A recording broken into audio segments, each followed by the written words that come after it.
حامد میر، کاشف عباسی، شاہد مسعود بلائیں، ان سے بات کریں. اور پاکستانی معاشرے میں جہاں اتنا زوال آ گیا ہے اس زوال سے بچانے کا بھی آپ ایک بہترین ذریعہ ہیں اور اس میں آپ اپنا کردار ادا کریں.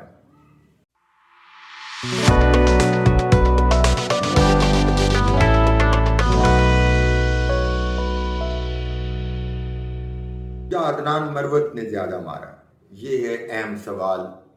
جاوید چودھری صاحب، کوٹ ان کوٹ. چھوڑ دے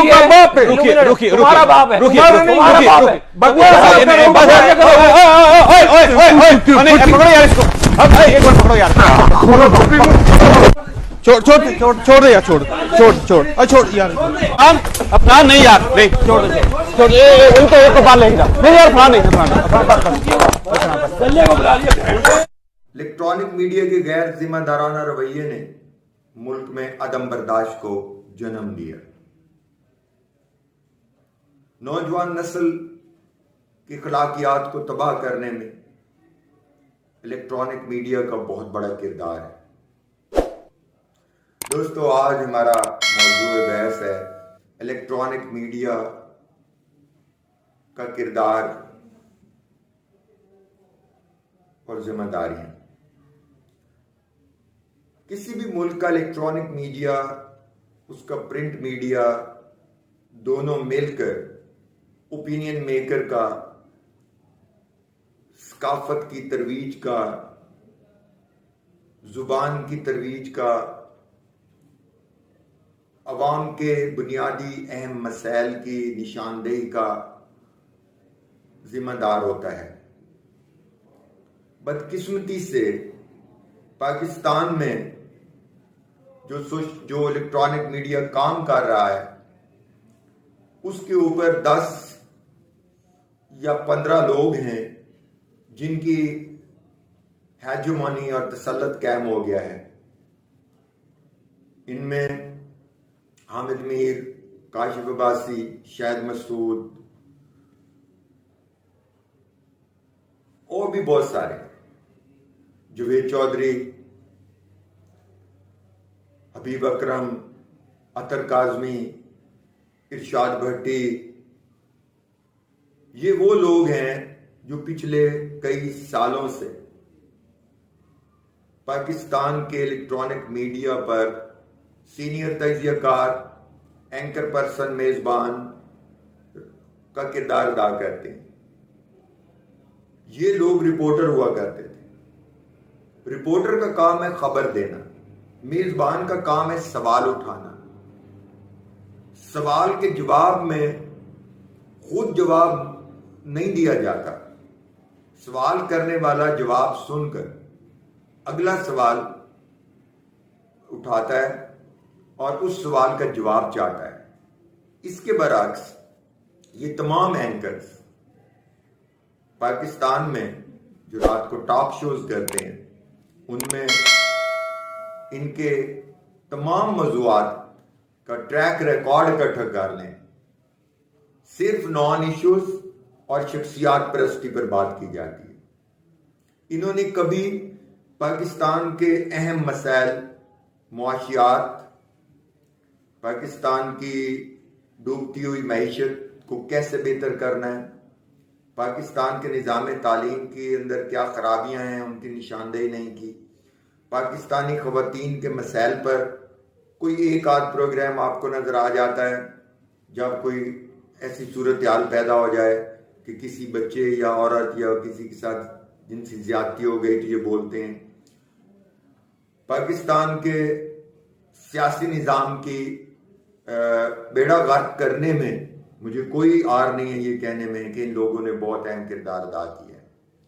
پاکستانی معاشرے کو سیاست کا وہ نشہ لگایا ہے ان لوگوں نے، شخصیات پرستی پر گفتگو کا وہ نشہ پاکستانی قوم کو دیا گیا ہے کہ اب وہ پاکستان کے بنیادی اہم مسائل پر کوئی بات کرنا پسند نہیں کرتے. ٹی وی کے اوپر ایسے لوگوں کو دعوت دینا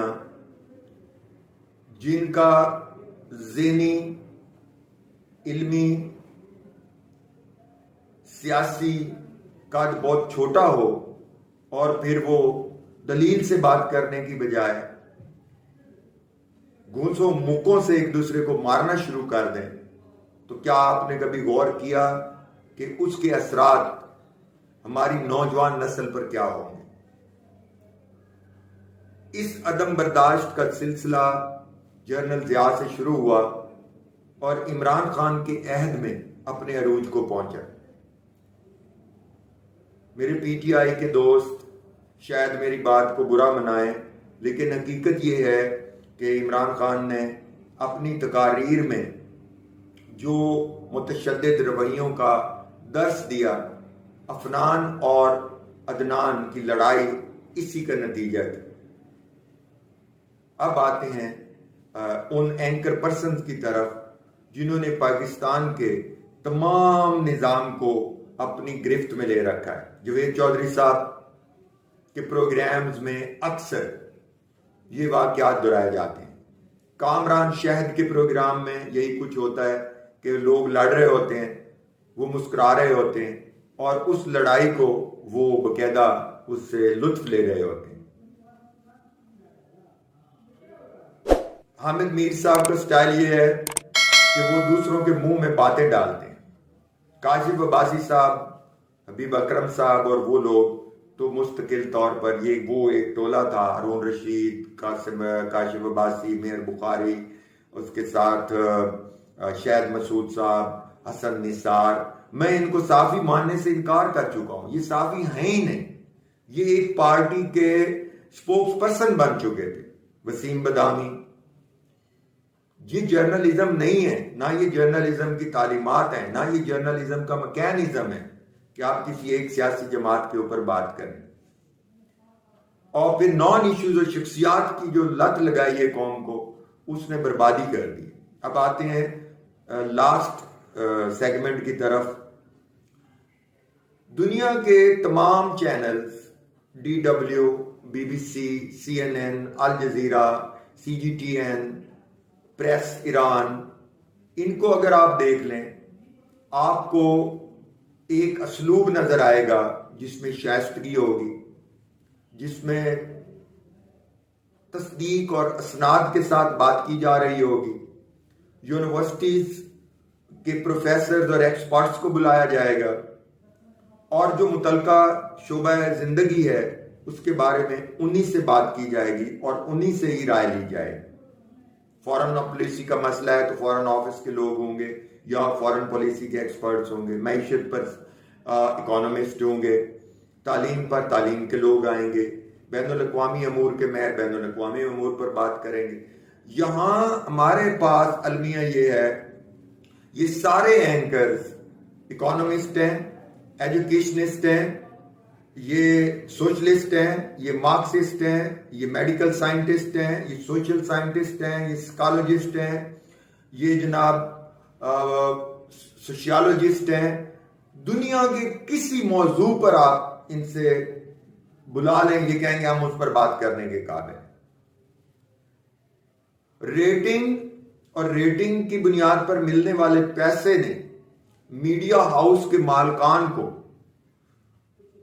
اخلاقیات، پروفیشنلزم اور تصدیق شدہ خبر کے اشاعت سے بالکل دور کر دیا ہے۔ میں یہ نہیں کہتا کہ چینلز کے ایڈیٹوریل بورڈ نہیں ہوں گے، چینلز کے ایڈیٹوریل بورڈ ضرور ہوں گے، لیکن ان ایڈیٹوریل بورڈز جو بریکنگ نیوز ہوتی ہیں، جو لائیو ٹیلی کاسٹ کی جاتی ہیں، ان کی تصدیق کا کیا میکینزم ہے؟ اب میں پیمرا سے یہ گزارش کروں گا کہ جب یہ نظام وضع کیا گیا تھا کہ تو کیا پیمرا کو یہ نہیں کہا گیا تھا؟ کیا ان کے رولز اینڈ ریگولیشنز نہیں ہیں کہ اگر کسی چینل پر کسی اینکر کے پروگرام میں لڑائی یا جھگڑا ہو جائے اور اس بد اخلاقی اور عدم رواداری کی وجہ سے معاشرے پر جو برے اثرات متعین ہوتے ہیں، اس کے نتیجے میں اس کا پروگرام اور ان لوگوں کا دوبارہ ٹی وی پر آنا بند کر دیا جائے؟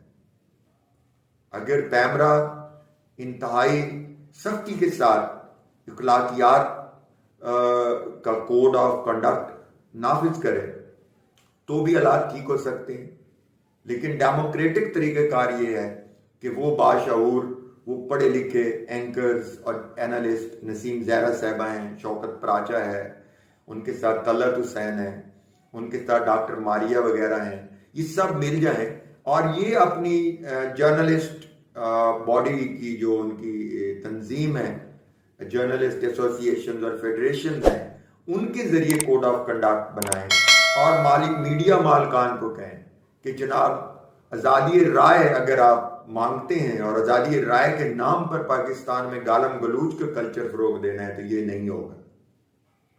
اگر آپ آزادی رائے چاہتے ہیں تو پہلے مالکان کو یہ کہیں کہ وہ ہمیں ایکسپرٹ بلانے کی اجازت دیں، آپ ایکسپرٹس کو بلائیں، ان سے بات کریں۔ اور پاکستانی معاشرے میں جہاں اتنا زوال آ گیا ہے، اس زوال سے بچانے کا بھی آپ ایک بہترین ذریعہ ہیں اور اس میں آپ اپنا کردار ادا کریں۔ سستی شہرت اور پیسوں کی خاطر، اشتہارات کی بنیاد پر ملنے والے معاوضے کی خاطر پاکستانی قوم کے ساتھ کھلواڑ کو بند کیا جائے۔ بحیثیت پاکستانی، بحیثیت تاریخ کے طالب علم، بحیثیت ایک استاد کے، بحیثیت ایک پولیٹیکل اینالسٹ کے، میں آپ سے گوش گزار کر رہا ہوں یہ اپنی گزارشات کہ خدا کے لیے پاکستان اور پاکستان کی آنے والی نسلوں پر رحم کیجیے۔ شکریہ۔